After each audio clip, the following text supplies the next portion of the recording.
आप सभी को पता है आज राधाष्टमी का पर्व है और हिंदू धर्म में तो इसे बेहद उत्साह और उमंग से मनाया जाता है। राधा अष्टमी हर साल कृष्ण जन्माष्टमी के 15 दिन के बाद आती है और राधा जी का जन्म हुआ था भाद्रपद शुक्ल पक्ष की अष्टमी तिथि को। ये राधा जी जो है इनका प्राकट्य बरसाने में हुआ था। राधा जी को अयोनिजा के रूप में भी जाना जाता है। सांसारिक दृष्टि से अगर हम देखेंगे तो देवी कीर्ति जो है ये गर्भवती हुई थी और उन्हें प्रसव भी हुआ था, लेकिन देवी कीर्ति के गर्भ में योग माया की प्रेरणा से वायु का प्रवेश हुआ और उन्होंने वायु को ही जन्म दिया। जब वह प्रसव पीड़ा से गुजर रही थी उसी समय वहां देवी कन्या के रूप में प्रकट हो गई और वृषभान जी जो है ये महारानी कीर्ति और वृषभान जी नित्य नियम से यमुना जी की आराधना करते थे, जिससे उन्हें एक सुंदर सी कन्या प्राप्त हुई। कृष्ण जी का जन्म तो पहले ही हो चुका था जन्माष्टमी में और यमुना जी में प्रातःकालीन वेला थी। उस समय नित्य प्रातःकाल जब वृषभान जी यमुना में स्नान करने जाते थे उसी समय प्रातःकाल की बेला में कमल के आसन पर विराजमान एक दिव्य कन्या उन्हें प्राप्त हो गई।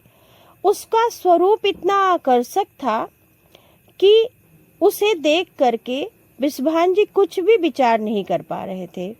इतना तेज उसके मुख पे था कि वह उसके मुख को प्रायः देख भी नहीं पा रहे थे और उसकी स्वरूप से उन्हें जो आसक्ति हुई उस आसक्ति से वह वशीभूत हो गए और उस कन्या को कमल सहित ही गोद में उठा लिया। जैसे ही कोई उनके हृदय में आवेश सा छा गया हो और अपने नित्य प्रति कर्म को भूलकर उस कन्या के प्रेम के प्रादुर्भाव से वह अपने रावल की तरफ अपने आप ही चल दिए।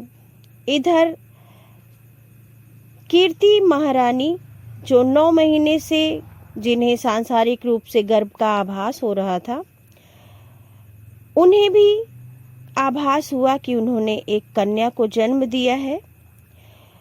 कन्या का जन्म शुक्ल पक्ष ब्रह्म मुहूर्त में आनंदमयी पीड़ा से ऐसा कीर्ति महारानी को लगा कि इस किशोरी जी का जन्म हमारे गर्भ से ही इस दिव्य बालिका का प्रादुर्भाव हुआ, जिसमें इतना तेज कि उसके दिव्य शरीर में हजारों चंद्रमा एक साथ ही आ गए हों। और धीरे धीरे करके यह खबर पूरे नगर में फैल गई। वृषभान जी की लाडली जू का प्रादुर्भाव हो चुका है। समस्त दिव्य तेजस्वी ऋषि मुनि नारद जी सहित वहां पे पधारे इस दिव्य कन्या के दर्शनों के लिए। और यह दिव्य कन्या राधा कृष्ण के प्रेम के रूप में जानी जाती है। राधा कृष्ण और कृष्ण ने राधा से निस्वार्थ और आत्मिक प्रेम किया था। पद्म पुराण में अगर हम देखेंगे तो पद्म पुराण के अनुसार राधा वृषभान नामक गोप की पुत्री थी और इसी प्रकार से हम ब्रह्मवर्त पुराण के अनुसार देखेंगे तो इसमें राधा को कृष्ण का मित्र बताया गया है। राधा जी का जन्म कृष्ण जी के जन्म के साथ सृष्टि में प्रेम भाव को मजबूत करने के लिए हुआ था। पुराणों में अगर हम इस विवरण को देखेंगे तो पिछले जन्म में राधा को माँ लक्ष्मी का रूप माना गया है। भागवत की जीवन शक्ति राधा है। अगर हम इस प्रकार देखें तो कृष्ण देह है और राधा उसकी आत्मा है। कृष्ण शब्द है तो राधा उसका अर्थ है। कृष्ण गीत है तो राधा उसका संगीत है। मोर पंख धारण करके पीतांबरी वस्त्र पहनकर कृष्ण के स्वरूप में राधा रानी विचरण करने लगी थी जब कृष्ण मथुरा जाते जाते अपनी बांसुरी राधा जी को देकर गए थे।